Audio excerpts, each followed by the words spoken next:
Thank you. Welcome to today's plenary. The title is Ecosystems of Early Modern Pedagogy.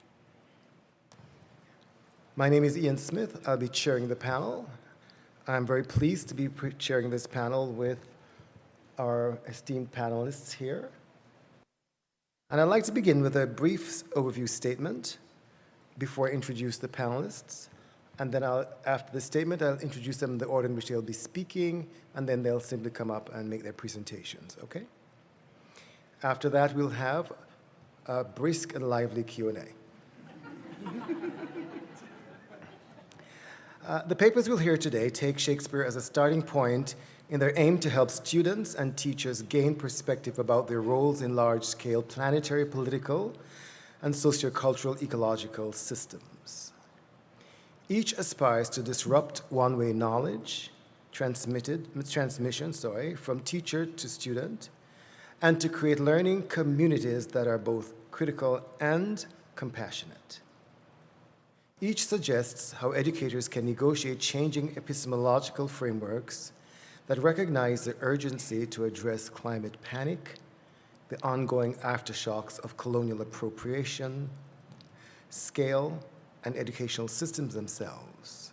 Together, the panelists hope to spark conversation with SAA colleagues about fostering communities for teaching Shakespeare and early modern literature that are sensitive to evolving ecosystems.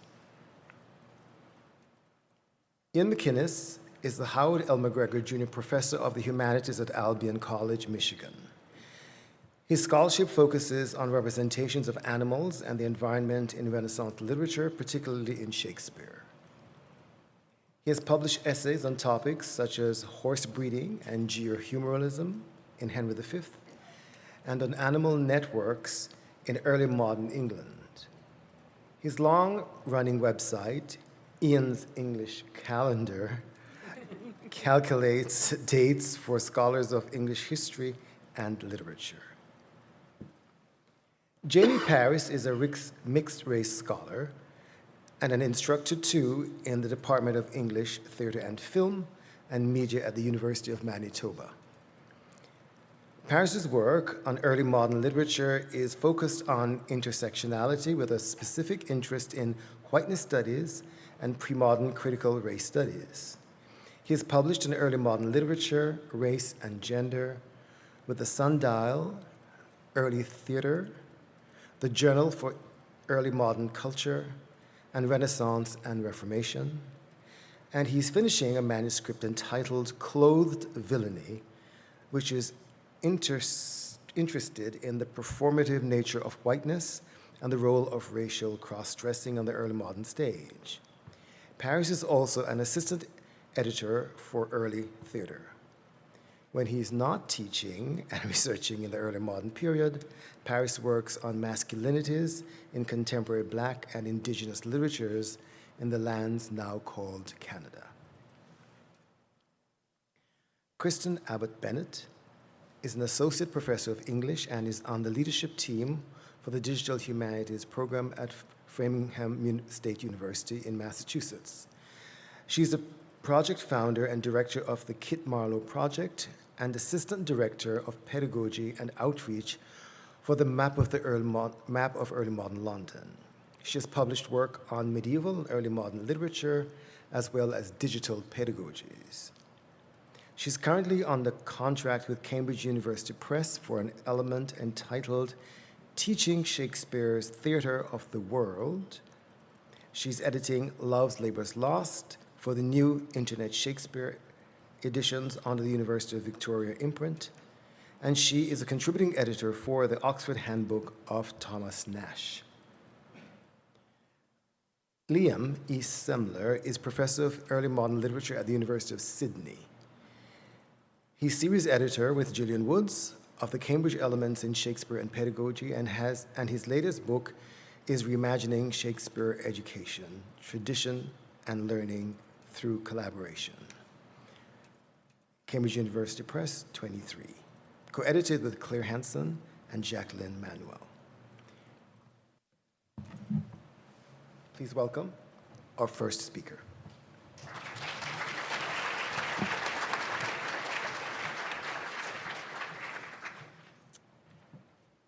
So thank you very much for that kind introduction, and many thanks to Kristen Abbott Bennett for putting together this panel.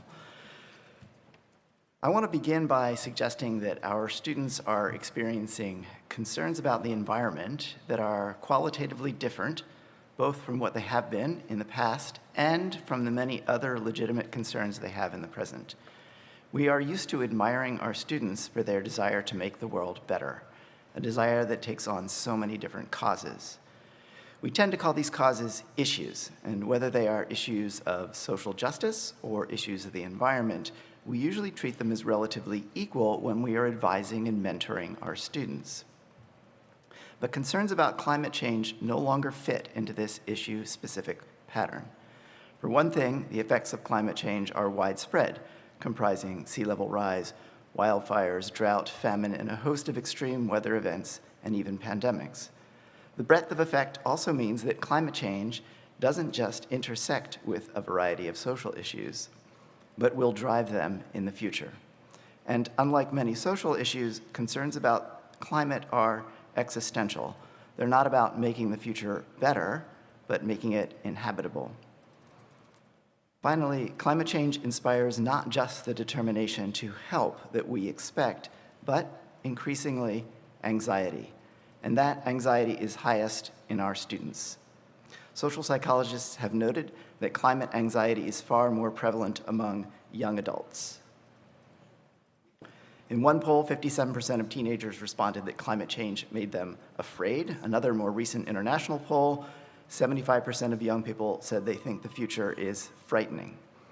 These numbers should not be surprising, but in fact, the terms we use to describe their attitudes can keep us from effectively acknowledging the dimensions of the problem. One such term is climate panic. It's dramatic, and occasionally it accurately describes the level of fear. But it also suggests that our students are engaged in a traditional moral panic with outsized and irrational reactions to a non-issue. But feelings about climate are not at all like, say, the Great Clown Panic of 2016, which you may remember. Climate anxiety sounds more neutral, but since anxiety itself can be a clinical condition, this too can be dismissive. Some have suggested we use terms like climate distress or climate empathy as a way of acknowledging that their reactions are both understandable and reasonable. Whatever terms we use, however, we need to respond to concerns about climate change in a way that acknowledges its fundamental differences from traditional issues. In the humanities, acknowledging that difference has to mean doing things differently. When climate change was one issue among many, we tended to react to student concern either by pointing them elsewhere, towards majors in environmental studies, or, if we took notice in our field, towards courses in environmental literature, where they could practice their growing skills of literary analysis in an area that followed their interests. This kind of curriculum remains worthwhile, but because our students are increasingly affected by climate distress, they are somewhat less concerned with what the humanities will do for their personal intellectual development and more interested in whether it can help them mend the world. Further, they know that just as science and technology are not wholly to blame for the situation that we find ourselves in, so neither will they get us out of it on their own. What they are looking for is a new kind of relevance in which the humanities participates in the urgency of human responses to the environmental changes we have created. As teachers of early material, I think we are uniquely positioned to respond to these needs. After all, relevance has always been one of our central challenges as well as our central opportunities, far more than for our colleagues who teach more contemporary material. We are used to helping students draw the lines between difficult, sometimes obscure texts and their own world. Now, however, we have both the challenge and the opportunity of having students draw those lines for others as well as for themselves. They need experiences that demonstrate that early modern scholarship can speak powerfully and to a wide audience. And that means they themselves need to actively participate in that kind of scholarly work. Experiences I'm talking about are sometimes called undergraduate research, and they have been a particular challenge for our field. The Council on Undergraduate Research, for example, has in the past defined true mentored undergraduate research as an inquiry or investigation that makes an original intellectual or creative contribution to the discipline. In the humanities, with our focus on single-author publication, that bar can seem too high. And in fact, the Council has recently modified its position, advocating rather for an investigation that seeks to make a scholarly or artistic contribution to knowledge. Basically, students need to engage with problems that are currently contested. They need to use research, analysis, critical thinking to arrive at their own conclusions, and those conclusions must be disseminated in some way. For this purpose, the traditional long-form literary essay will not do. What we can expect is something more scaled down. With adequate scaffolding, students can participate in projects where small pieces contribute to a collaborative whole, and their work can be disseminated as part of that collaboration. When it comes to distress about climate and the environment, dissemination is more than just a necessary final step in undergraduate scholarship. Rather, it allows students to participate in exactly what our discipline has to offer. Because such experiences allow students to act as well as to think, they can also help foster a sense of autonomy and self-awareness, two attributes that can actually alleviate distress themselves. After all, global warming distresses our students in part because they feel powerless to affect the future. I'm going to suggest two different approaches to environmentally focused experiential learning. Both paths are appropriately sized and scalable for the classroom, where they are sometimes referred to as CURES, which stands for course-based undergraduate research experiences. Unlike one-on-one mentored scholarship, course-based experiences impact far more students and are thus more equitable and more transformative. One approach that is particularly appropriate for early modern environmental projects is what has been called the public humanities, that is, dissemination to a large and non-expert audience. It's appropriate because we know that two things our discipline can contribute to our current situation are, first, an awareness of the historical roots of our current ecological crisis, and second, some alternatives to the current boundary between humans and the rest of the natural world.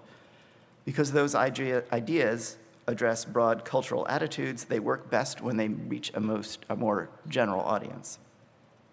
Our students know this better than we do. Fortunately, we have a wide captive audience on all our campuses. One way to reach this audience is through campus exhibitions of student-curated early modern objects and/or texts. Curating exhibitions is genuine scholarly work, and exhibitions can teach students the fundamentals of scholarship in our discipline while focusing on small and achievable outcomes, like bibliographic descriptions and short interpretive explanations. Exhibitions can help students understand and articulate what literary and historical study has to contribute to our ability to confront environmental problems. They allow students to practice making a persuasive visual and textual argument for a general audience. And finally, working on an exhibition is inherently collaborative. An exhibition itself may be real or virtual, though whenever possible, I think students should have access to the actual objects and texts they will be curating. Here's one example of what an early modern environmental exhibition might look like.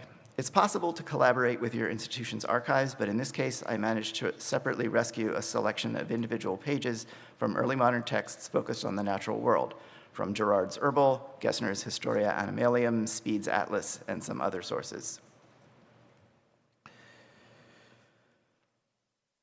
All contained both text and illustration. Students had a chance to inspect the pages and vote on which ones they wanted to curate. Over the course of the semester, they faced a series of challenges, scaffolding their developing understanding of curatorial, editorial, and analytic scholarship. Working independently and in groups, they began by creating a bibliographic description for their page following the International Standard Bibliographic Description, the ISBD. Doing this, by the way, for a single page necessitates quite a bit of detective work. They transcribed, and in some cases translated, sections of text from the page, becoming familiar with conventions of transcription, editing, and early modern typography. And then they created a brief explanatory note connecting the page to some of the issues we covered in the class. They were asked to answer questions such as, how does the document reveal fundamental similarities and differences between pre-modern and modern attitudes towards the natural world? How does it reveal the early modern historical roots of our current ecological crisis? How can it help us to rethink our current dominant and constructed boundary between human and non-human? And finally, how can it help us develop a way of understanding the human as part of the natural world rather than apart from it? Near the end of the process, students developed a title and helped mount and publicize the exhibition. Finally, and most importantly, they had to attend the opening of the exhibition, stand next to the page they had curated, and talk to visitors in the way one does at a poster presentation. The final step was important. Not only did the public venue inspire them to do their best work, it also let them articulate the value of historical and literary scholarship in light of modern ecological challenges. Another approach, and also one that also aims at a wider, although more expert audience, is to find or create a digital project that allows students to make meaningful scholarly contributions to environmental questions. The most useful projects are those with a wide enough scope that they are, in effect, in a constant state of development. Such projects are appropriate for undergraduates because, like exhibitions, they offer a variety of appropriately sized tasks. Students can participate in digital projects in many different ways, from paleography to basic editorial work. They can also learn and practice TEI encoding, which is itself a form of scholarship. It requires attention to detail, an understanding of the structure and organization of early texts, and an ability to encode texts in ways that make them meaningful and useful in a digital space. Digital projects are particularly useful for students with climate distress because they can explicitly pitch humanities scholarship to an interdisciplinary audience. Unlike exhibitions, which use scholarship to change the ideas and attitudes of non-experts, digital projects do address experts, but not just in the humanities. In many ways, our response to environmental crisis is dominated by scientific fields, but the impacts of climate change ripple across virtually every other field of scholarly inquiry. And digital projects, by their nature, have an interdisciplinary audience.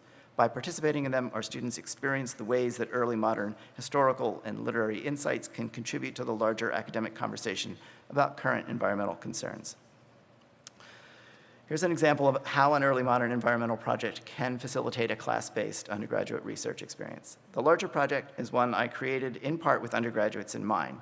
It's called Unfortunate Creatures, and it's a peer-reviewed, crowdsourced collection of pre-modern narratives of natural disasters. At the end of the early modern period, during a time of significant climate change and increasing natural disasters, attitudes towards the environment began changing rapidly, and not just in Europe. Unfortunate Creatures invites participants to document historical human attitudes towards sudden environmental change as a way of helping us understand our own reactions to the increasing number of such events. Individual disasters have often been the subject of scholarly attention, but collecting primary narratives for a variety of these events can help direct our attention both to the cascading nature of disasters, a topic we're increasingly aware of, and to the patterns of human response, which are often less about the category of the event than its consequences to the environment and the creatures that inhabit it. A flood and an earthquake, for example, can provoke similar narratives. Happily, disaster narratives lend themselves to work that can be done within a course. In many cases, the number of texts connected with a particular event is limited, and the texts themselves are short, sometimes letters or pamphlets, and sometimes a brief passage in a longer work. That means students can meaningfully participate both in discovery and editing. In one class, for example, I asked students to take on the Jamaica earthquake of 1692, an event that enters the historical record mainly through a handful of short letters sent back to London and some responses, including one Pindaric poem. All of these are available in EVO, and I made the discovery phase a part of a longer scaffolded introduction to this tool. Eventually, students found themselves working in smaller groups with a single short narrative source. They began with a bibliographic description, followed by moving from the EBO TCP to a more careful and verified transcription, following a set of editorial guidelines. Encoding their document into XML following the TEI guidelines was probably the most challenging part of the experience, requiring the most scaffolding and conversation. The process led them to think about the uses to which their TEI files would be put. What kinds of questions would scholars and other visitors have? What information would they like to pull from multiple documents? Finally, we visited the concept of XML transformations using examples from other sites and discussed the implementation of project-specific XML tags, the TEI header, and other issues. Short though their chosen narratives were, students quickly realized how challenging it is to render early modern documents using the TEI rules. Their texts included multiple kinds of titles, headers, fonts, woodcut images. Working on their encoding encouraged students to pay attention to small details, to think logically about the relationship of parts, and to imagine the future audience for their work. It does take time and energy, to close the loop and to move from the quality students are able to achieve in a course and what is required for publication. That's the reason, for example, you won't find the Jamaica earthquake yet on my site. But those limitations and time delays are themselves an important lesson in the work of humanities scholarship. No matter what kind of environmental project we take on, it's valuable to ask students to reflect on their experiences. Among other things, it allows them to articulate the ultimate value of the work that can often seem mired in detail. Students find these connections surprisingly easy to make. Here's one student commenting on narratives from the 7 ill years, a devastating 17th century famine in Scotland. Looks like I'm running a little overtime here, so I'm not going to quote in detail from these. As for, I do have permission for these. I have to bring a cookie to one of the students when I return. As for where the students should gain these kinds of scholarly experiences, I know it is easiest to add them to classes which are already focused on early modern environmental topics, but I would suggest we consider giving students such opportunities more widely. Many students who experience climate distress are not necessarily directing themselves towards eco-critical courses, partly because they do not experience their concerns as a special topic, and partly because they have not yet considered how the humanities might contribute. It's up to us to help them. Thank you.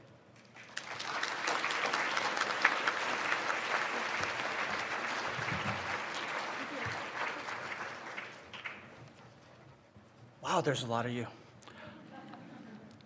I want to begin today by thanking Dr. Kristen Abbott Bennett for inviting me to speak, and the trustees of the Shakespeare Association of America for making a plenary panel a priority.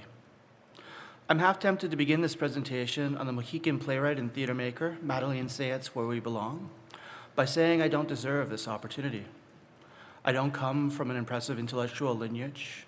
I don't have a robust publication record, and I don't have tenure at a prestigious university yet. Perhaps telling you that I'm struggling with my questions of belonging is defensive, if not a little selfish. All early career scholars, after all, wonder if we belong. Yet I also know that my feelings of being an imposter come from my racial and class identity, and my fear that I am in some way deficient as a scholar because of who I am and not what I think. As a mixed scholar, I worry that I'm not indigenous enough to speak about indigenization in Shakespeare with authority. I grew up in the city, isolated from my community, and unsure of my connection to my ancestors. I grew up poor, I did not engage with Shakespeare and theater at a young age, and I have not even seen the Globe Theatre in London, yet. I went to good regional universities. Mostly, however, I'm afraid that my use of critical Indigenous theory and pedagogy in this talk will alienate some members of the audience unfamiliar with these robust and rigorous intellectual traditions. Yet I'm determined to speak boldly, respectfully, and honestly today, both to honor the invitation to speak and in hopes of encouraging an Indigenous future in the field. Indigenous pedagogies center Indigenous worldviews. As Algonquin education scholar Lindsay Morocco and settler academic Kate Freeman argue, an Indigenous pedagogy needs to be based on respect and love, alongside an unyielding commitment to honoring indigeneity, speaking truth, and building intellectual wisdom. As Pasqua scholar and educator Margaret Kovach argues, indigenization is a way to understand the world without harming it. The goal of CIS-informed educators is to construct what Kovach calls new mutual forms of dialogue, research, theory, and action. As Cherokee scholar Daniel Heath Justice argues, stories that are good medicine for Indigenous peoples can drive out the poison, heal the spirit as well as the body, remind us of the greatness of where we came from, as well as the greatness of who we're meant to be, so that we're not determined by the colonial narrative of deficiency. Indigenous theory, storytelling, and teaching engages in non-harmful, non-dominative narratives that imagine worlds where it is obvious that Indigenous peoples, perhaps peoples like me, belong. Sayet's Where We Belong is a humorous and powerful exploration of the values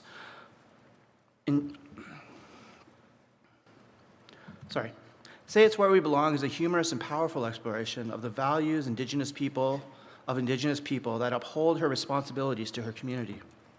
She writes out of love for her Mohican community, for Shakespeare, but not the Shakespeare industry, and for her larger kinship network. Sayet's place heal because it is deeply engaged in the history of Indigenous theater. In her foreword, Sayet thanks the late, great Assiniboine actor, author, director, and playwright, William S. Yellowrobe, for making a place for Native artists in the theater and teaching us that the stage is in fact where we belong. Sayet takes up this call of creating space by saying, but most importantly, for every Indigenous person reading or in the audience, know that your story is powerful and has as much right or more to be told on stage. This is not to say that any story can be told in any way. As Sayet says, we should only tell a story in a way that heals the community, never in a way that hurts it. Her ethics as a theater maker revolve around hospitality to Indigenous audiences. To see what I mean by healing stories, consider her scene, Indians in Boxes. Here, Sayet describes being invited by a British academic to visit the British Museum to see the Native American exhibits. She sees the exhibit as a proud display of a colonial crime and plunder, filling the space with sacred objects stolen from their homeland and displayed out of context. Most importantly, she sees the curator and academics who acknowledge the criticism of the museum dispassionately and coldly, as if they were academic matters to discuss and not urgent human problems to solve. Sayet asks of the artifacts, how did these get here? And is told that the objects were, quote, legally acquired. Who decides what's a legal acquisition? That the most recent sale was legal should not be confused or conflated with the idea that the entire transaction history of an object, if not a person, was fair. As she walks through the room, Sayet is painfully, quote, aware that many of the items on display are still alive and have been displayed without awareness of their medicine and power. What she sees is a room filled with loving objects that, quote, carry spirits with them. As readers, we see how Sayet is afraid of being trapped like the objects around her, taken out of context, and looked at by settler observers who may not apprehend the overwhelming love and spirituality that animates her academic and creative work. Sayet wants to study Indigenous approaches to Shakespeare in her dissertation, but she does not want to become what she calls the Native American in front of the word Shakespeare. The way the curators and academics speak of the objects in the museum makes Sayet homesick. For her, living this life as a Shakespeare scholar would be living in just another kind of display case filled with things too complicated to be understood by those not listening hard enough to the ancestors speaking through it. To hear Sayet, or any Indigenous artist and storyteller, is not just to listen to her, but to listen to the ways the ancestors shape and form what she says and how she says it. Storytelling is an inherently relational act. It's an act of love for those who came before, but it's also an act of love for those who are yet to arrive. To tell Indigenous stories, to say that these stories belong, is to imagine Indigenous futures where Indigenous people will be able to read stories about us by us. The conversation at the British Museum turns dark when Sayet asks about repatriation claims, that's not a word I say out loud very often, on the objects. The museum, she is told, contains about 12,000 human remains, not including hair. I love that he feels the need to qualify that it will not return. The academic says, if we start giving back human remains, well, they don't know where that would lead. They might have to give other things back, heaven forbid. Besides, the academic assures Sayet, they don't even have documentation for the many human remains or information on how the people were acquired. There is even, quote, a box of skulls with bullet holes in them, and that's all we know. Subject is turned into object, and it becomes a token of knowledge that is kept out of fear. The people trapped in the museum are not even displayed in anymore, and thus wait in a kind of purgatory, unused, unseen, unstudied, out of a fear that displaying them is undignified, but returning them will set a dangerous precedent. What if we reframe what is stolen and the idea of apologizing and think of it as an act of courageous love that would allow settlers and colonizers to admit their ancestors were fallible human beings who made mistakes?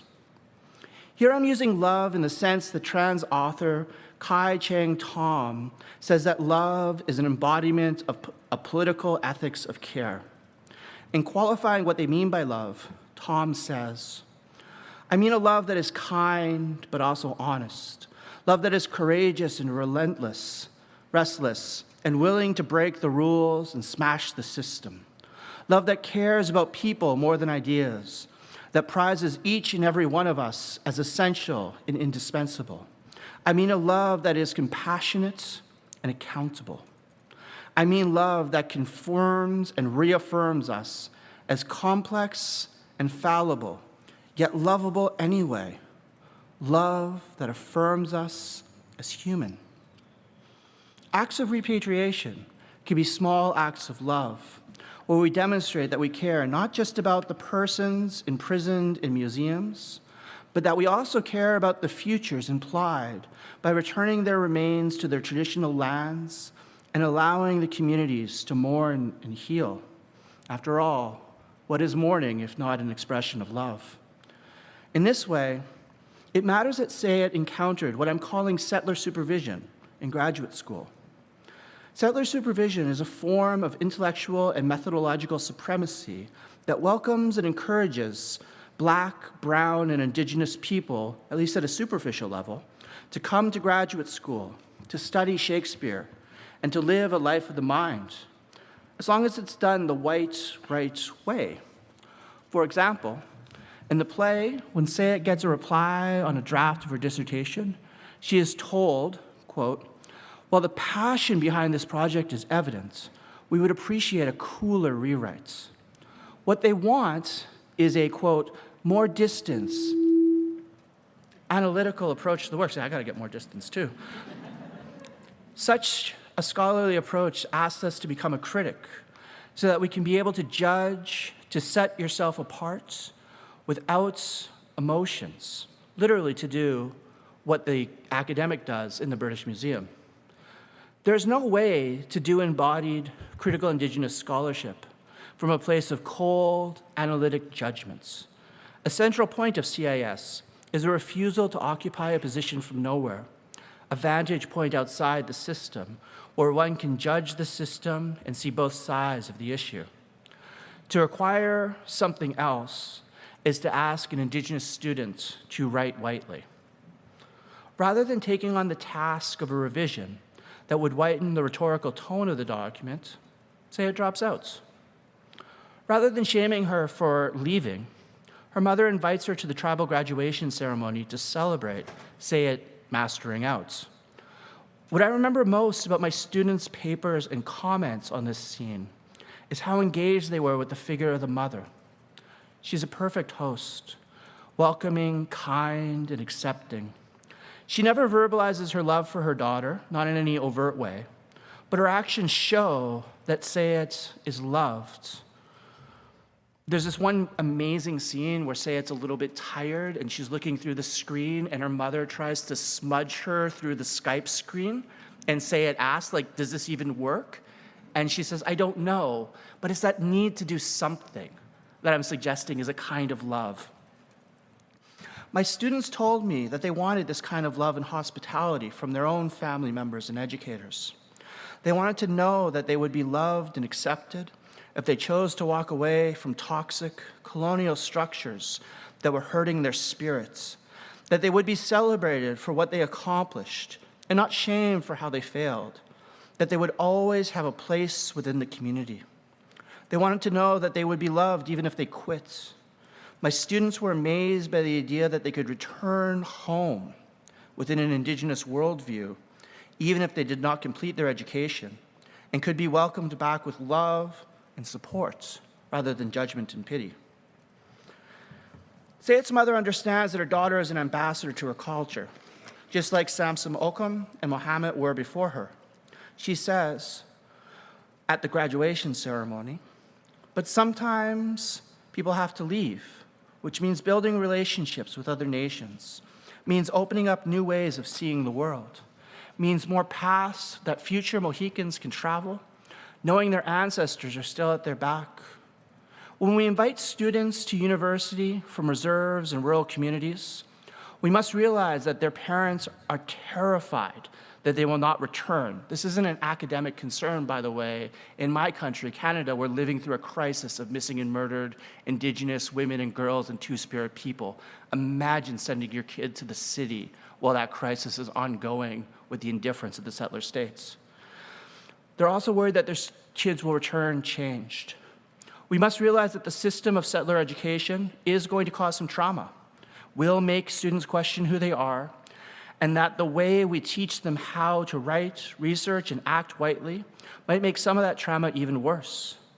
In this way, what was so powerful for my students was the idea that Sayet changed by getting her MA, but she didn't lose herself, becoming another object in the museum rather than being a subject of her nation and an author of her own story. In short, what I'm saying today from a pedagogical perspective is where we belong is in spaces of love and care, where our victories are celebrated and our losses can be discussed openly without shame. After all, the play is not about someone who failed. It's about the good medicine and healing power of a community showing us hospitality, love, and acceptance. It's about the right to come home, but the right not to be defined as only belonging at home. She does, after all, leave again. At least part of my point is that we do not yet know how to hear Indigenous critics, nor do we know how to become good hosts for their work within our field. Sayet's play is a reminder that, as academics and Shakespeareans, we are welcoming our students into our discipline, and we must find ways to share our love of Shakespeare while letting everyone know that they belong. So I'll leave you with this question. What are we going to do as educators, performers, and researchers to move towards a pedagogy of hospitality for our future Indigenous students and mentees? Thank you.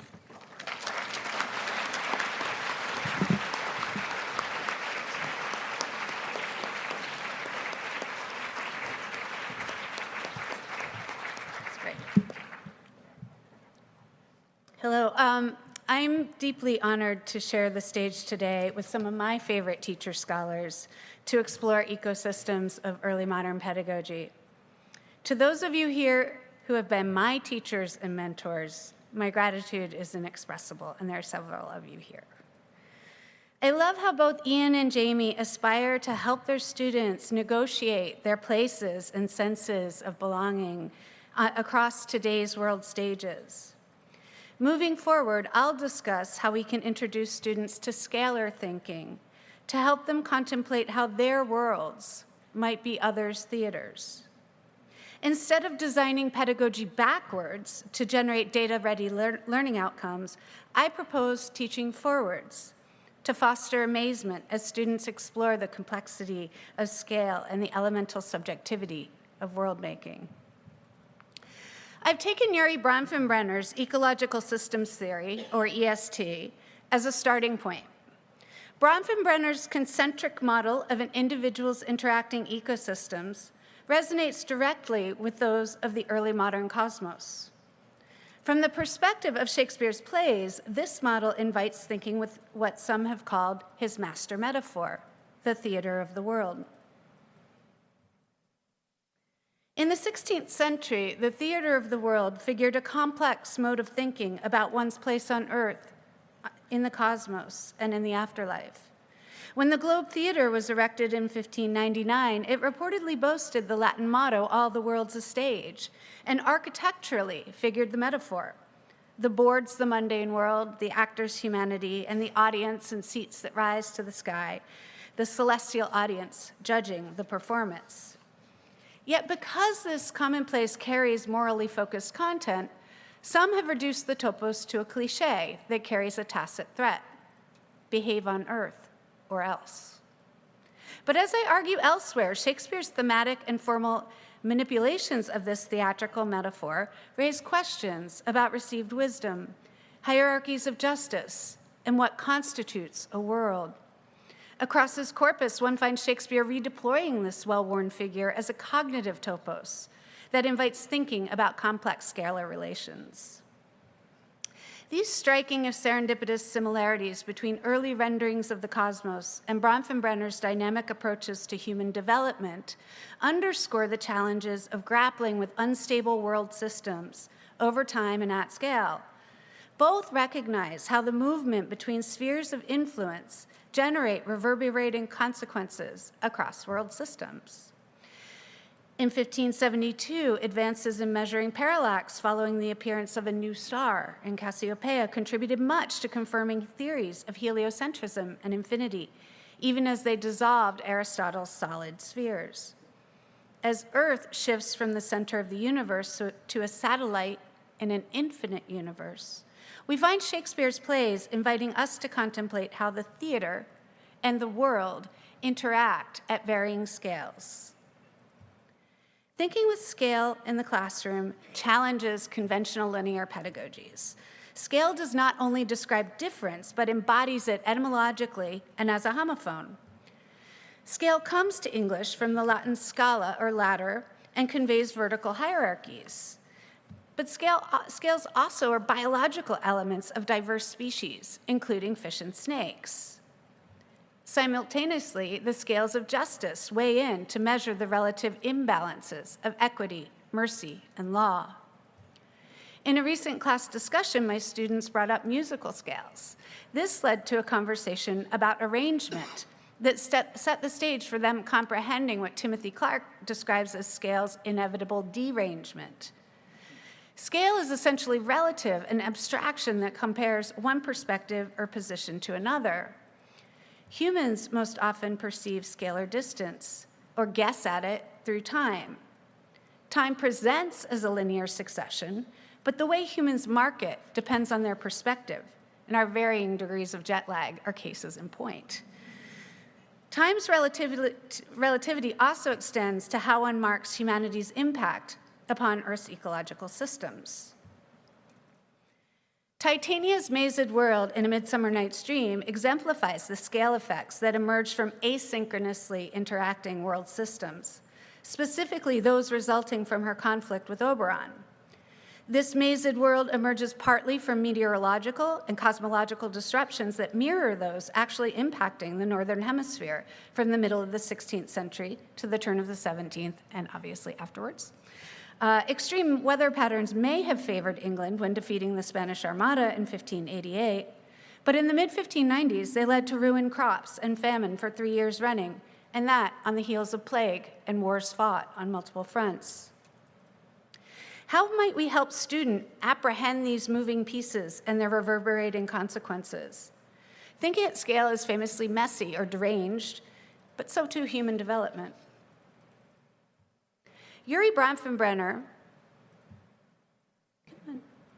argued that human development is not linear, it is not predetermined by biology or gender, and nor is it essentially complete at the age of 15, as Jean Piaget and Sigmund Freud argued. Bronfenbrenner's child in context model can help one apprehend how interacting ecosystems across varied scales of relation contribute to an individual's development. Bronfenbrenner's work embraced the complex contexts that inform an individual's growth. In 1965, he co-founded the Head Start program in the US that aimed to inject positive turbulence into low-income areas and generate educational equity. From the outset, he recognized how race and class systemically impact a child's development. He proposed EST to help one recognize how larger socio-political systems impact children from the outside in and vice versa. Interpersonal interactions remain central to current versions of EST in developmental theory, but I propose a flexible adaptation that can also decentralize humans and be used for different kinds of literary analysis. My goal is to help students realize how their understandings of the theater and the world might be transformed from the perspectives of organisms, plants, animals, and elements that they interact with continually. This approach recognizes worlds as interacting and interactive systems of ecological and human engagement, and provides scalable models to help students recognize how complex systems work in literature and in life. Complex in this sense does not simply mean complicated. A complicated system is mechanical. It may have a lot of moving parts, but it is predictable and orderly. One of the key features of complexity, a term initially borrowed from the sciences, is emergence. Claire Hansen defines emergence as, quote, the process by which a system produces new phenomena through the interaction of its parts, end quote. Bronfenbrenner was interested in how a system's parts or individuals interact with their settings to provoke emergence or unpredictable outcomes. He recognized how changes in a person's sense of selfhood emerges from their interactions with the world around them. His model of micro, meso, macro, exo, and chronosystems aspired to create a manageable framework for cognitively grappling with how human activity on a massive scale impacts an individual and vice versa. What emerges if we reposition Bronfenbrenner's core ecology, his setting, so that it no longer refers to a set of people, but to a community comprised of human and non-human elements? The following sample activity explores ecological systems from the perspective of corn in Titania's reflection upon the mazed world.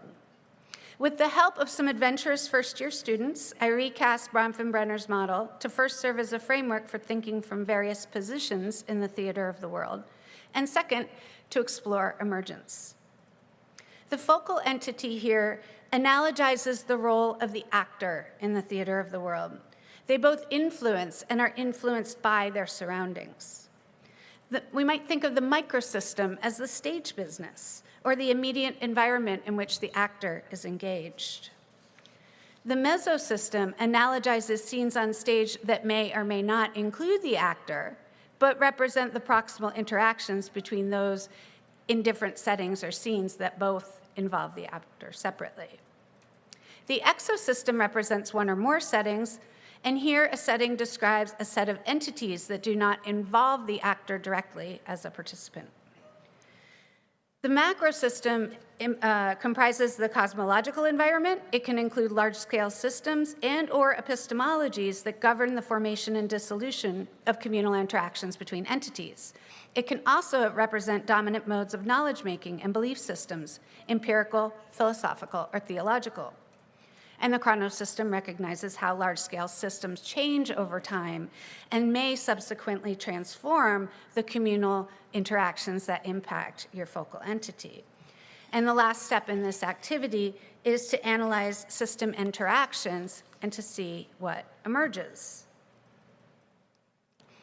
When I first tried this approach with students last fall, we recognized how this model provided an opportunity to analyze what emerges from systemic interactions, whether they are adjacent or not.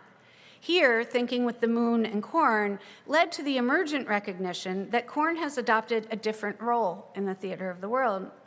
It no longer represents the fruit of the ox and plowman's labors, potential nourishment for them and their communities, we mortal humans, but is rotted food for crows. We contemplated what consequences corn's changed role generates among its proximal systems. Teachers may introduce beginning students to thinking with ecosystems by either populating a template and skipping to the last step and asking them to try and identify what might constitute emergence. Then they might ask students to put different systems in conversations and to think about the dynamic interactions that connect them. One can start with adjacent systems, or one might set students to generate hypotheses about the proximal interactions, about the interactions of non-adjacent systems. And more advanced students can start with blank templates and generate a map of systems interactions independently or in groups. When I set this activity for my students last fall, they got really into working out the connections, but my favorite class skeptic said, "Yeah, but did Shakespeare really care about corn?" Well, yes, of course. No. Oh, wow. Well, let's go find out. So that led us on a little spelunking expedition to Ebo, and we actually found out that corn was quite important. First, in 1596, Queen Elizabeth levied 2 proclamations that aimed to stabilize corn prices and redistribute grain to regions suffering a dearth. The second, pictured here, vehemently proclaims against badgers who had created a black market. To those who withheld their stock to create increased demand and raise prices, she dictated that they should be severely punished to the terror of others. But the crown struggled to enforce these proclamations throughout the country. In fact, Shakespeare appears to have been one of these badgers. He was prosecuted in February 1598 for retaining 80 bushels of corn during a food shortage. Although corn in the period is usually synonymous with grains like wheat, rye, and barley, the repetition of maize in Titania's speech cues us also to think about maize, native to the Americas. Sir Walter Raleigh brought maize from America to England along with tobacco and potatoes in 1586. His cousin, Sir Richard Grenville, returned from a voyage with an Algonquin man from Roanoke, who he named Raleigh. When we started thinking about the interacting systems that comprise the mazed world within and beyond the play, we did not expect to encounter evidence that exposes Shakespeare's questionable ethics, or that engaged A Midsummer Night's Dream in vivid conversation with the Columbian Exchange. More questions emerged. Does this play recast the theater of the world as its near analog in Contemptus Mundi? A metaphor that magnifies medieval Christian imperatives to hold worldliness in contempt? And if so, how does this contempt extend beyond resources extracted from the natural world to people? How do the consequences of these interacting systems manifest over time and at scale? The associations and questions that students generated by radically shifting their perspectives epitomize how nonlinear pedagogical approaches can generate unexpected learning outcomes. In the context of Liam's paper that you're about to hear, we might consider how embracing the lived complexity of world systems in our classrooms can affect a kind of rewilding of overly systematized educational ecologies. Thank you.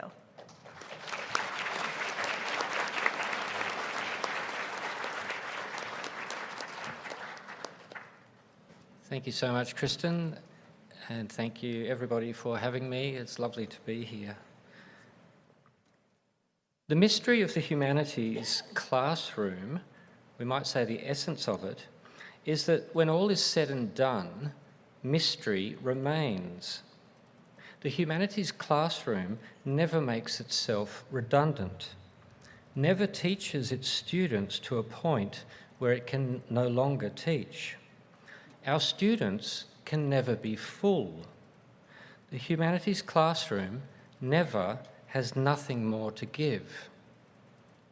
English or literary studies, or whatever one wants to call this blurry boundaried, ever-evolving discipline in which we work, epitomizes the humanities, and it does so by facilitating, on the one hand, acquisition of knowledge, and on the other hand, preservation of mystery. And put another way, it equally values critique and mystery. Educationalist Peter Medway describes English as an eccentric subject because it is in some fundamental way not about itself. He explains English has come to enact nothing less than a different model of education. Knowledge to be made, not given. Knowledge comprising more than can be discursively stated. Learning as a diverse range of processes, including effective ones. Educational processes to be embarked on with outcomes unpredictable. Students' perceptions, experiences, imaginings, and unsystematically acquired knowledge admitted as legitimate curricular content. This is a powerful statement of English's embodiment of critique, understood as capacious, world-oriented and humane. A little earlier in the same work, Peter Medway writes, English is about working on the knowledge we have acquired from the unsystematic processes of living, about giving expression to it and making it into a firmer and more conscious kind of knowledge. Medway's point is that English's eccentricity resides in the way its core knowledge is not solely the facts of literary objects.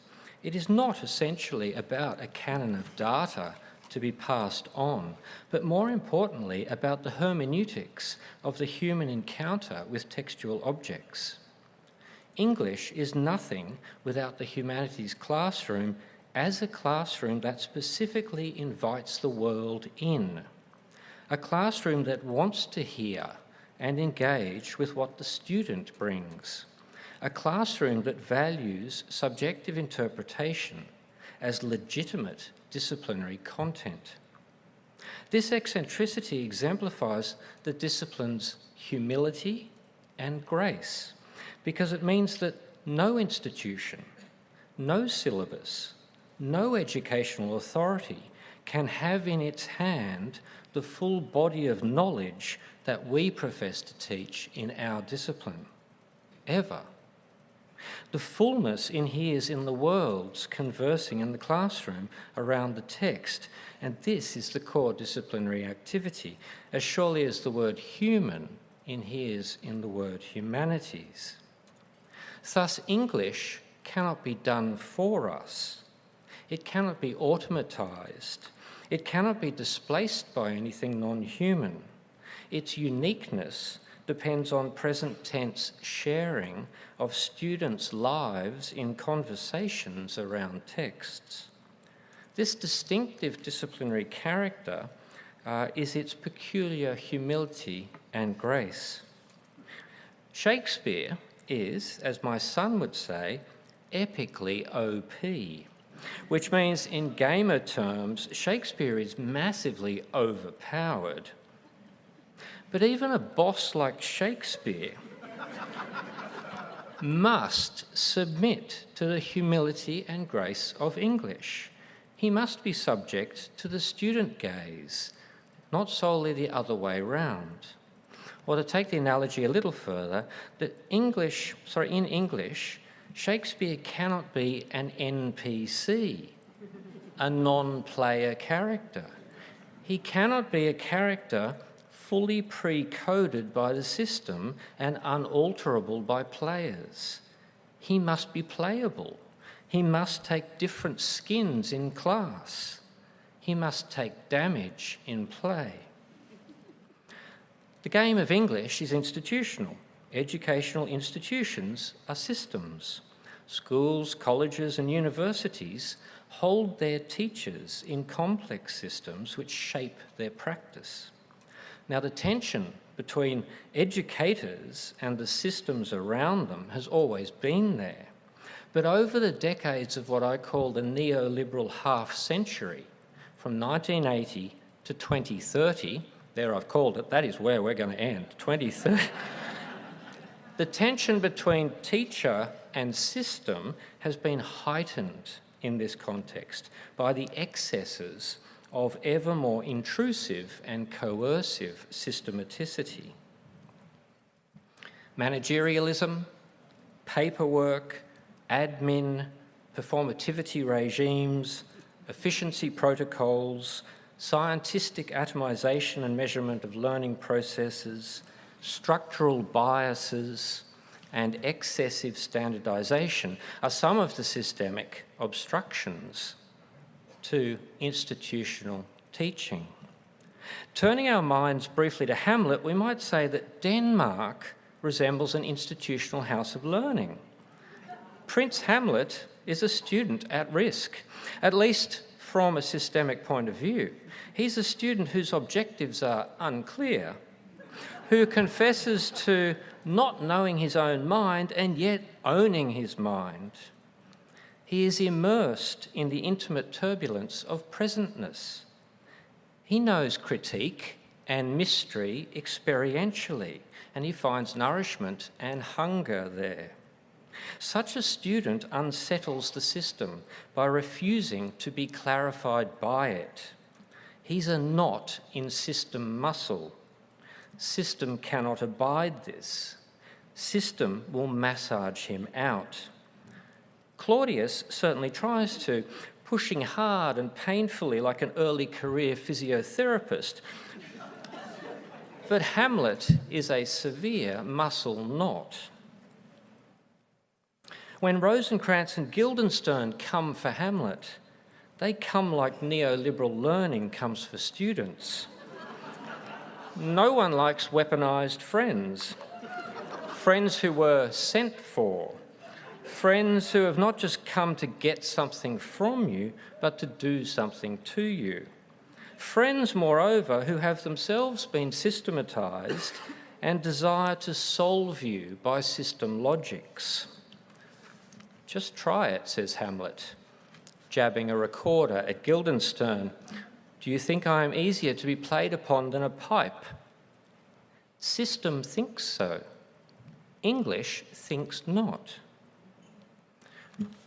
The scholar Clifford Siskin argues that the Enlightenment is characterised by the historical rise of systems. So from the 17th century onwards, system thinking in theory and practice spreads like a pandemic and comes to characterise Western modernity. Systemic solutions are endlessly produced for system problems, and master systems absorb lesser systems and adjust them, and they all collectively produce social and conceptual realities. We inherited and inhabit a world that reveres system. We see it everywhere, and we tend to see everywhere with it. System builds our policies, institutions, and thoughts. I am not an enemy of systems, but institutional education in times of neoliberalism is prone to over-systematisation. Over-systematisation negatively impacts teachers and students. I call it cis-ed. The term indicates that system unduly leads and oppresses education. Now, cis-ed has significantly damaged schooling in Australia and elsewhere. It also obstructs good teaching and learning in universities. But since some systems are very good, how much system is too much? What constitutes the over in over-systematisation? I had to think about 6 possible traits that might characterise human-made systems. I'll just run through these and you might start to see that they're present in your institutional context. And here I'll just speak of them definitionally, not negatively or positively. So systems are ecological. They're not single-celled, they're multiple, and they work in relation. And multiple ecologies contest each other. Systems are scalar. They can be of any scale. They can be rescaled. Systems are creedal. This is one of the most important aspects. They seek and secure belief, explicitly and implicitly. Systems are believed to be necessary and problem-solving. But systems are abstract. They're artificial. They're applied, and they give form. Systems are peopled. They're designed by, intended for, and experienced by people. And finally, they endure. Systems are versional, and they persist over time. Each of these traits can be overdeveloped in institutional settings, especially in managerialised settings, with the result that system hinders good teaching and learning. This is especially true in English, because in English, there is an inherent wildness to both critique and mystery that stands opposed to containment by system. I propose that in educational institutions, system trays, the ones that I've just mentioned, when they are pushed to excess, they exemplify cis-ed or over-systematisation. This is a busy slide, but I'll just quickly run through it from the green once again. If you have an excess of system ecologies, then the result is that there is a decline of wild ecologies, wilder ways of doing things. And you experience a decline of knowledge of what the wild ecologies might be. If there's an excess of system at multiple scales, that results in a dense systemic permeation of the real, and you experience a declining ability to access non-systemic space. If there's an excess belief in systems, it results in a diminishment of faith in the non-systemic. We lose an ability to believe otherwise. If systems are excessively abstracted, we take the artificial for the natural and the normal, and we experience a decline in the knowledge of the real. And this excess systematisation means that people who experience systems no longer experience them as a tool, but as a trap, and there's a decline in their feeling of agency. Finally, excessive durability of systems results in troubling impacts that persist and multiply, and we experience a declining ability just to get free of system impacts. If we look around our institutional workplace with a system eye, we will likely see examples of excess in many of these system trays. And to experience these excesses in educational workplaces is to experience cis-ed. To be aware of it is to be aware of how over-systematisation, frequently promulgated by the executive suite, is bad for teaching and learning. In Thomas Sergiovanni's view, effective schools must carefully balance the relationship between the life world and the systems world. So the life, culture and values we want in our educational workplaces must have top priority. The technical and bureaucratic systems must be judged in accordance to how they further the life world's aims. One way to test your systemic context and to make all of this real is to ask what things might look like in your discipline or your institution if specific excesses were reversed, if things were less systematised, if things were a little wilder. What would wilder ecologies of learning literature look like? What would greater access to non-systemic spaces in English be like? What would it mean to believe in non-systemic alternatives? What might English be like if it were less abstracted and more real? What might English be like if agency were privileged above system? And how can we escape system impacts? To answer these questions, we do need to engage in practical initiatives.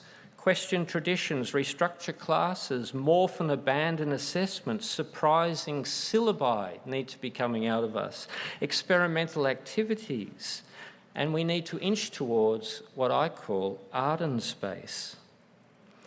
And I think of these less systemic spaces within educational institutions as Arden spaces, little forests of radical openness where critique and mystery thrive along with humility and grace. And such Arden spaces need to be actively created by us as educators because neoliberal and managerialist thought has trouble imagining them. Thank you.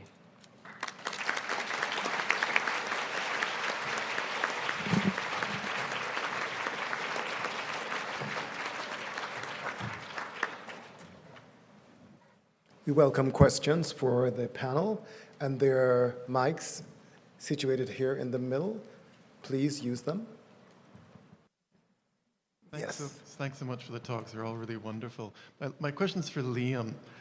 You're singing my song. I loved your talk. It made me think of John Guillory's book, Professing Criticism, in which he points out how English as a specific discipline might have, if not a systematizing dimension inherent to it, a professionalizing one. And there's an oscillation in English studies between the amateur and the professional. And there's a way in which your argument seemed to me I was wondering how you think about that part of English within this context of systematization, where right now sometimes you hear a call for a renewed amateurism within our discipline. And I'm just wondering if you thought about that context. Thank you. Thank you so much for that question.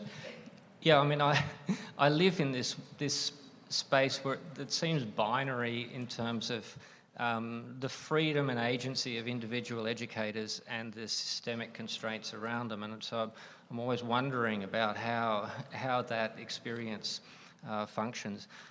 Increasingly, though, I have, probably with the increasing pressure on English globally and the humanities as well, I think I've come to believe now in a binary where English is one of those rare disciplines that finds itself probably on the front line against the sort of economic rationalism which is actually compressing all disciplines. But we are the ones who talk about critique. We are the ones who do critique and participate in preserving the mystery of human culture and cultural products. And so it really is part of the professionalising, I suppose, is making sure that our surrounds are legible to us. So, and that's what this paper is about, trying to comprehend what it might mean to say that something's over-systematised, try to know what components that might have, so that if you're in positions where you have power to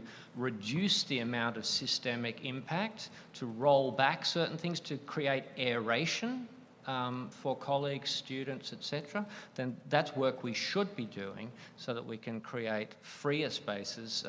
And that is a type of professionalism, I think, where we become more adept at working what we do in spite of the way it's being controlled to produce these more rigid outcomes. Yes, please, go ahead. Yeah, another question for Liam, and thanks to all the papers were all really thought-provoking and wonderful, and some of this actually may touch on some of the other topics. I was very taken with your metaphor of Arden spaces, but of course you can't live in Arden, right? It's a place you go to get away, and you don't belong there really, which gets back to our ideas about how humans fit into nature, right? And so is this just a place that you go to get out of system to create, you know, a space where for a little while you can live in that green world, or is there a way to systematically get rid of this? Like, is there a long-term solution to this? Your metaphor was very striking to me, and it made me think along those lines. Oh, thank you. Yes, yeah, I have thought about that, and I initially, in thinking about it, I thought about Arden space as actually an exile position from. Right. Institutionalised education, which I saw as a formal court of learning, in which good happens and it will persist. But moments of exile in a magical space where radical change can occur, as you see in As You Like It. Yeah, so temporary, it is temporary, but you can bring that refreshment back into the system and hopefully effect change that way. Thank you. Yes, please. Question over here. Yeah, thank you, and thanks so much for this whole panel. This is a question for the four of you together, and it actually takes off a little bit from the initial observation from the beginning of Ian's presentation about the presence of climate despair, anxiety, concern, you know, et cetera, in our students. And I'm actually thinking about the presence of similar kinds of anxieties about the place of the humanities in our faculty and ourselves, right? And I wonder how you balance the, both the, like I take these to be fundamentally deeply optimistic presentations. And I'm like casting my memory back like not that many hours ago to the presentations about demography and higher education this morning, which some of us were at, which also were a real kind of debate between visions of despair and visions of idealism. But I wonder like how the four of you think about the often repeated sort of doomsaying around the humanities and English in particular, and like how you think about responding to that in your own, like not just among our students, but among ourselves. Thanks.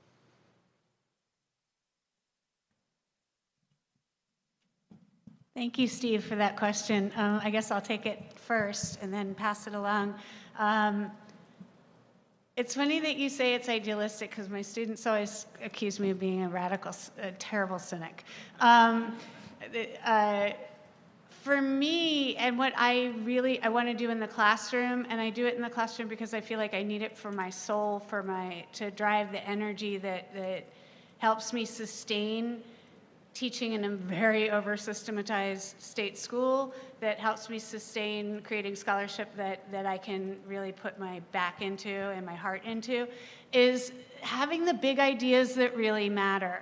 So once I kind of liberated my teaching, especially of Shakespeare, from the fiddly bits, and started saying, hey, what kind of questions can we ask? And teaching kids to ask questions. I feel like if we can generate a culture of inquiry where they're generating hypotheses and testing hypotheses, that's the kind of behavior that I think idealistically, can improve all of our lots, and will help them succeed in the marketplace, and might turn around if we can start, reminding people that English is the skills that you get, the analytical writing, communication skills that you get as an English major, putting yourself in somebody's shoes, being compassionate, having love even, going out in the world and sharing these qualities, I think can make them very, very successful at just about anything. So it might be idealistic and optimistic, but I'm sticking with it. Do you guys want to go? Sure. I actually... I have some optimism, actually, ironically coming out of large language models and the way students are reacting to the products of those models. It seems like that's the thing that is going to replace, say, the humanities, right? Like, I can do all these things, but, my students are like progressively more and more unhappy with what the results and, the things that it produces, and it's making, I think, a lot of students realize what, say the wild ecologies and the, actual human interactions, what those can do, and reminding them, of the joy that you can get in literature that is clearly meaningful for them in some ways. So I think I do feel optimistic in many ways, despite the demographic doomsaying.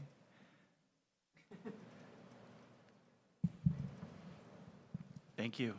That's a wonderful question. And you made me think about Audre Lorde and the uses of anger. And one of the things she talks about in the uses of anger is she has no time for guilt. When I teach whiteness, I tell my students, I have no time for white guilt. I have no time for white fragility. If you need to do that, please go somewhere, deal with that, find a therapist, and then let's come back and have a conversation. Because I have no time for despair, what I long for me and for my students is to live in these spaces of radically loving, honest, and caring communities. And I think part of the difficulty I have with the humanities logic of despair is it cost me at least $3,000 to be here today, which meant I had $3,000 of disposable income because I make six figures.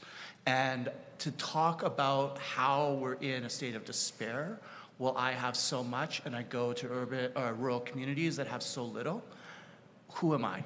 Who am I to do that? Who am I to sit in that space? So for me, I think we have an obligation to hope. And if we can't hope, maybe we have an obligation to step aside and open up jobs for those who are willing to be hopeful.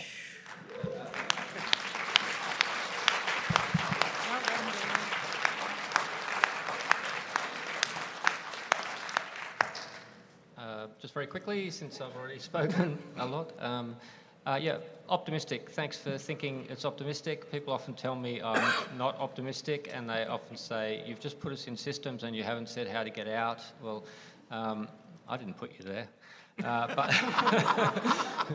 But there are ways to reduce this. The problem is that obviously with the managerial mindset and efficiency protocols and that sort of thing, it's a struggle. But I think the core of it probably is to actually believe in what we're doing.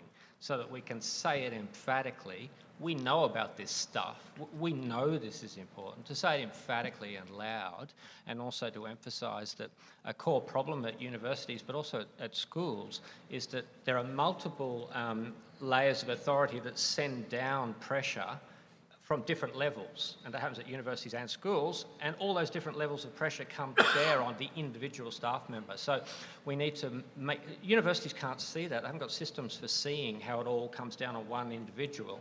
We need to somehow be able to speak about that and to realise that rolling back system is not rolling back professionalism. Thank you. Mary Beth? I love this panel so much. I want to just thank you all and amplify back the optimism. I did some rough back-of-the-envelope math at some point. I teach at a small elite college. Haven't always, but do now. My course load is 2-2 or 2-3. It alternates. And I still think that by the time I'm done, I'll have taught a couple thousand students, maybe more. And a lot of them will go on to teach. So we should not believe the lie that we don't have any power or any say in changing the world. And it is a joy to hear that reflected back. I know there's not a lot of time for my question, but I'm going to throw it out there anyway. This is mostly for Jamie, but really kind of for all of you. What you also eloquently describe, in a sense, is trying to access the prelapsarian from our postlapsarian position. And I wonder if anyone wants to speak about the difficulty and the promise of that kind of dual epistemological occupation that you are proposing to us.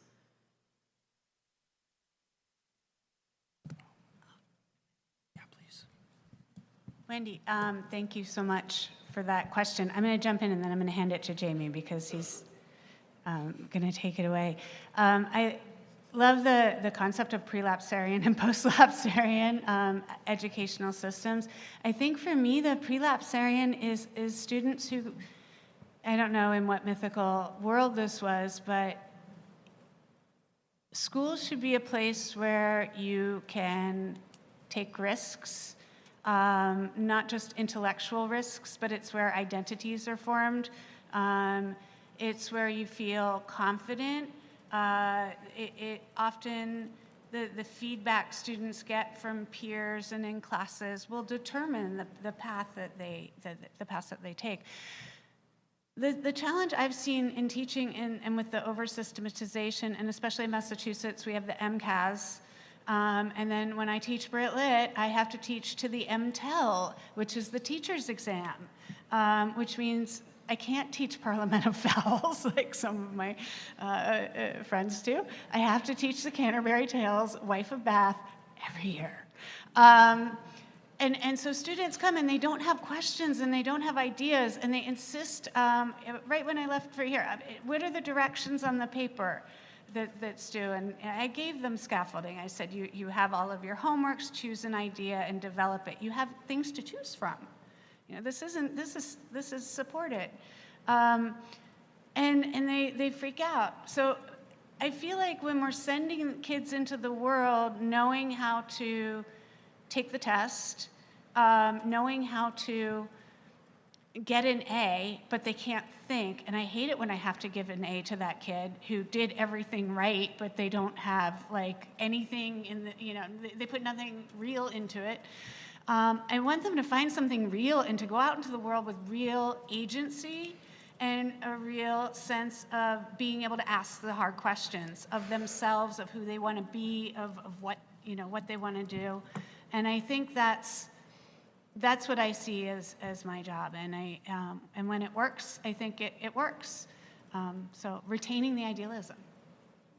Thanks, Jamie. Thank you for that question. I got caught up on the word prelapsarian, and the implicit language of sin and Christianity and the missionary that comes with it. As you can imagine from a critical Indigenous studies perspective, that's a loaded language, loaded term. And I know it was used intentionally because of that.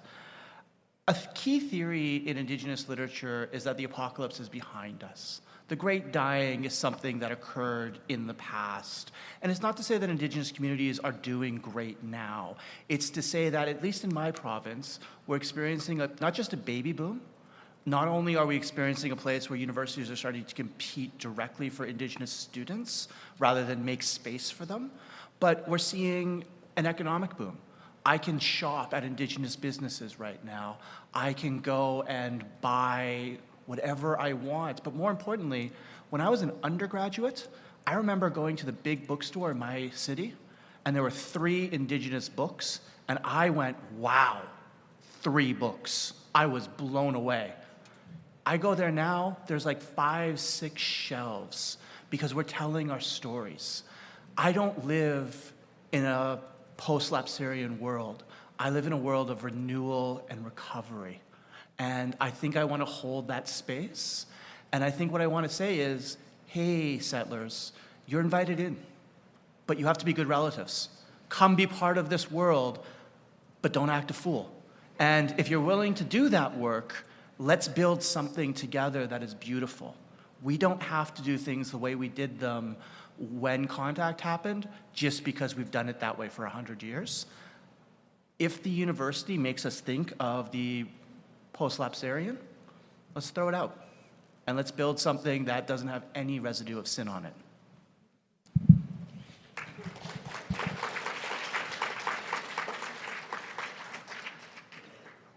On that note, we'll bring the session to an end. Unfortunately, our time is up. Feel free to dialogue with our panelists afterwards, and thank you so much for those very interesting papers. We can tell everybody was fully engaged. Thank you so much, and thank you for coming.